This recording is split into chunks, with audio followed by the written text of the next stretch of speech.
இன்னைக்கு நாம வசதியா சாப்பிட்ற சாப்பாடா இருக்கட்டும், பயன்படுத்துற பொருளா இருக்கட்டும், ஒரு விஷயத்துக்கும் பின்னாடி ஒரு உழைப்பாளியோட முதுகு வளைஞ்சிருக்கு. உயரமான கட்டிடங்களா இருந்தாலும் சரி, இது மாதிரியான பெரிய சந்தைகளா இருந்தாலும் சரி, பல பேரோட உழைப்பு அதுல இருக்கு. தங்களோட உடல் உழைப்பை மட்டுமே மூலதனமா வச்சு செய்யறாங்க இந்த சுமை தூக்கும் தொழிலாளர்கள்.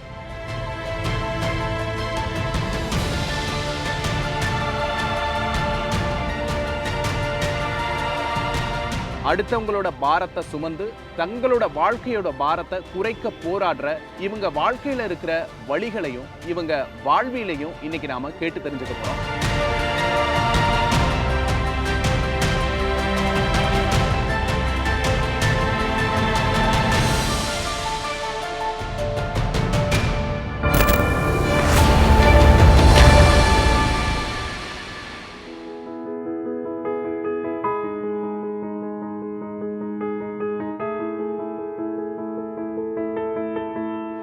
என் பேர் கருப்பையா, அரியலூர். லோடு மீன் வேலை தான் செய்கிறோம்.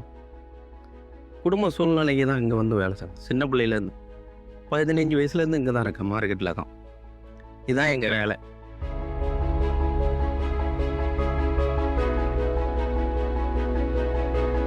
ஃபஸ்ட்டு ஸ்டார்டிங்லாம் மார்க்கெட்டை விட்டு ஓடிடுமோன்னு தோணும். வீட்டு சூழ்நிலையை பார்த்தோம், அப்படியே செட் ஆகிடுச்சு. லைஃப்பில் நல்லா இருக்கணும், ஃபேமிலி நல்லபடியாக காப்பாற்றணும் ஒரு நம்பிக்கை தான் இப்போ மூட்டை தூக்கம் வந்திருக்கிறோம். ஆனால் இதை வச்சு லாஸ்ட் வரைக்கும் ஓடுமா எங்களுக்கு தெரிய நம்பிக்கை இல்லை. ஆனால் ஊரோட போய் செட்டில் ஆக முடியாது. ஊர்லேயும் ஒரு விவசாயம் பார்க்கணும்னா அங்கே வரைச்சி வருமான பூமி தான். மழை வசதி பஞ்சா விவசாயம் விளையும். இப்போ அங்கேயும் அதுவும் கிடையாது.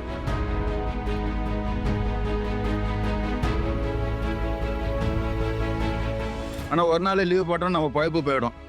ஏன்னா வீட்டுக்கு ஒரு நாளைக்கு 200 300 ஒதுக்கி வச்சாங்க. சம்பள காசு ஒதுக்கி வரணும், அவங்க பால் வாங்கணும், அது வாங்கணும், மல்லிகை சாமான் வாங்கணும் எல்லாம் சொல்லுவாங்க.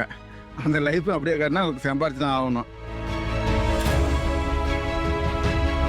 ரொம்ப வறுமையில் கொஞ்சம் இருந்தோம். படித்த 10வது வரைக்கும் படிச்சிருக்கேன். அதுக்கு மேலே படிக்க இப்போ சூழ்நிலை இல்லை.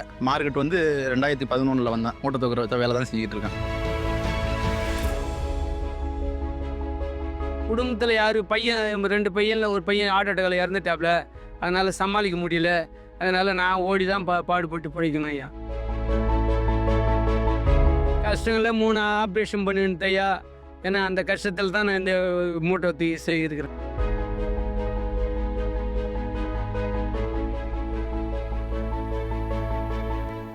மூணு அக்கா கல்யாணம் பண்ணி கொடுத்தாச்சு. நான் தான் லாஸ்ட் இருக்கிற பையனால் எல்லாருக்கும் உங்களுக்கே தெரியும். லாஸ்ட்டு பசங்கள்லாம் நல்லா கஷ்டப்படுவாங்கன்ட்டு. அதே கஷ்டம் தான் நானும் பட்டுன்னு இருக்கேன். இப்போ வந்து எங்கள் அம்மாவுக்கும் என் பொண்ணுக்கும் என் பொண்டாட்டிக்குமா சேர்த்து விளைக்கிறேன், அவ்வளோதான். நான் எல்லா வேலைக்கும் ட்ரை பண்ணேன். நான் வந்து டிஎன்பிஎஸ்சி எழுதினேன். அவர் மற்ற சாலை பணியாளருக்கு வேலை பண்ணிட்டு போகல. ஒயிட் ஷாப்புக்கு எனக்கு 15,000 காசு கட்ட முடியாது. நான் சேல்ஸ் பண்ண போகல. 2வது ரேஷன் கடைக்கு சேல்ஸ் பண்ணிக்கிறேன். என்னை வந்து இன்டர்வியூ கூப்பிட்டுருந்தாங்க. நான் இன்டர்வியூக்கு வந்து போனேன்.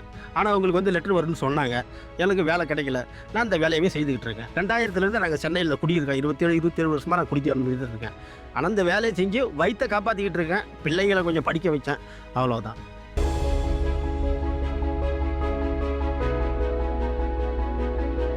நான் வந்து எம்ஏ முடிச்சிருக்கேன். எம்ஏ முடிச்சுட்டு தான் இங்கே வேலை போகிறேன். முதல்ல மூட்டை போடும்போது ரொம்ப கஷ்டமாக இருந்துச்சு.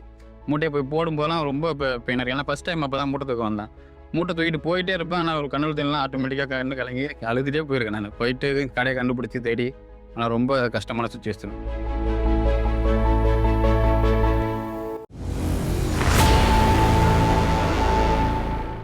இந்த வேலையில் வந்து ரிஸ்க் பொறுத்தவரை நம்ம கவனமாக செய்யணும். மூட்டை தவறி ஒரு மனிதர் மேலே ஊந்தாலும் சரி, இல்லை வரப்போகிற கன்சூமர் மேலே, அதாவது நுகர்வோர் வராங்களா அவங்க மேலே ஊந்தாலும் சரி, அது எல்லாத்துக்கும் நம்ம தான் ரெஸ்பான்சிபிலிட்டி. இதை வந்து நம்ம சரியாக கையாளனா இந்த கால் நரம்பு, இந்த எலும்பு இதெல்லாம் கிராக் ஆகிற அளவுக்கு வாய்ப்பு இருக்குது.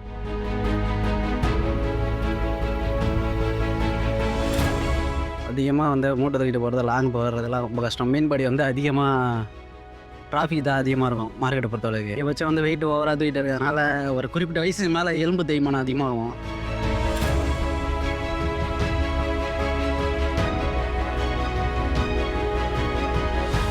இது பெயின் அதிகமாக இருக்கும்.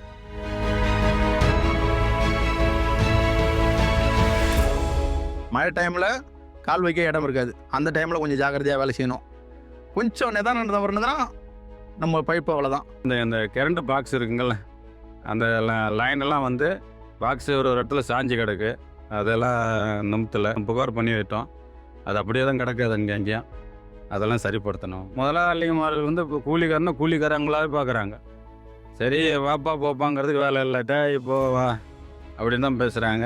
கடையிலே வேலை செஞ்சாலும் நம்ம வெளியில் வேலை செஞ்சாலும் அந்த மரியாதை குறைவு தான்.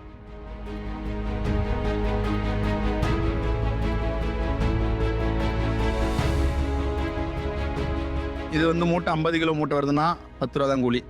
அதே மூட்டை 80 கிலோ வந்தாலும் அதுக்கு 10 ரூபா தான் கூலி அப்படிங்கிற முறையில் இருக்குது. ஒரு சரியான நிர்வாகம் இல்லைங்க. அது முறையான நிர்வாகம் இருந்தது தான் இன்றைக்கி தொழிலாளர்கள் இன்னும் பெனிபிலிட்டி எவ்வளோ கிடச்சிருக்கும். இந்த லைனில் பார்த்தா 100 பேர் மீன்பாடி வெளிமான தொழிலாளர்கள் தான்.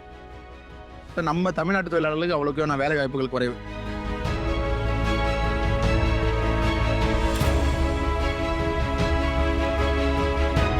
இப்போ முன்ன மாரி வேலை கிடையாது. ஏன்னா இப்போ ஹிந்திக்காரங்க வந்தனால எங்கள் குழப்பம் போச்சு. நாங்கள் 30 ரூபா வாங்கினா அவங்க 20 ரூபா வாங்க ஆரம்பிக்கிறாங்க. அச்சுறுத்தல் அதிகமாக இருக்குது. போதைப் பொருட்கள் நிறைய இங்கே உருவாயிடுச்சு. அதனால் அச்சுறுத்தல் அதிகமாக இருக்குது. நான் ஒரு 5-6 மாதத்துக்கு முன்னாடி படிக்கட்டில் மூட்டை தூக்கிட்டு இறங்கும்போது கீழே விழுந்துட்டேன்.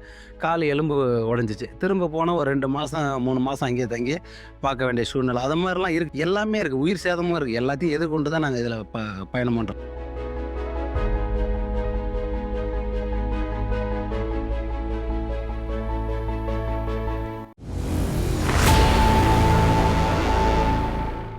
பட்டியலின மக்களும் அதுக்கு கீழானவர்களும் உடலுழைப்பை நம்பியே இருக்கிற தொழிலாளர்கள் தான் பல்லாயிரக்கணக்கான பேர்கள் இருக்காங்க. தமிழ்நாட்டில் மட்டும் குறைஞ்சபட்சம் ஒரு 3.5 லட்சத்துக்கு மேலே இந்த தொழிலில் இருக்கா. உங்களுக்கான குறைஞ்சபட்ச கூலி இருக்கிறது இல்லை, சமூக பாதுகாப்பு திட்டங்கள் இல்லை, ஓய்வூதியம், பென்ஷனு, கல்வி உதவி, திருமண உதவி, அப்படி எந்த ஒரு சமூக பாதுகாப்பு திட்டங்களும் இல்லாமல் இருக்கிற தொழிலாளர்கள் தான் பெரும்பகுதி. ஒன்று கேரளா போல் ஒரு நல வாரியத்தை உருவாக்கணும், அடையாள அட்டை கொடுக்கறது, அந்த பகுதியில் இருக்கிற மக்களுக்கு, அங்கே இருக்கிற தொழிலாளிகளுக்கு அந்த பகுதியில் வர்ற வேலையை பிரித்து கொடுக்கறது, கூலியை வந்து அரசு தீர்மானிக்கிறது. அது இல்லாமல் இன்றைக்கி புலம்பெயர் தொழிலாளர்களால் கூலி குறைவு அப்படிங்கிற ஒரு விஷயம் வருது. அப்போ புலம்பெயர் தொழிலாளர்களோட அவங்கள வந்து அடையாளப்படுத்துறது, அவங்களுக்கான அடையாள அட்டை கொடுக்கறது, அவங்களால கூலி குறைக்கப்படுறத அரசாங்கம் வந்து கண்காணிக்கிறது, இப்படிப்பட்ட விஷயங்கள் அதுக்குள்ளே வந்து அரசாங்கம் செய்யணும்னு நம்ம நினைக்கிறோம்.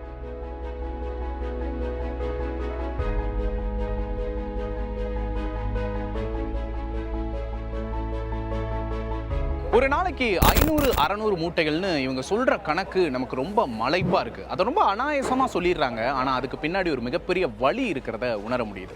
இவங்க சுமக்கிறது வெறும் மூட்டைகளோட பாரம் மட்டுமல்ல, இவங்க குடும்பத்தோட கனவுகளையுமே சேர்த்தே சுமக்கிறாங்க.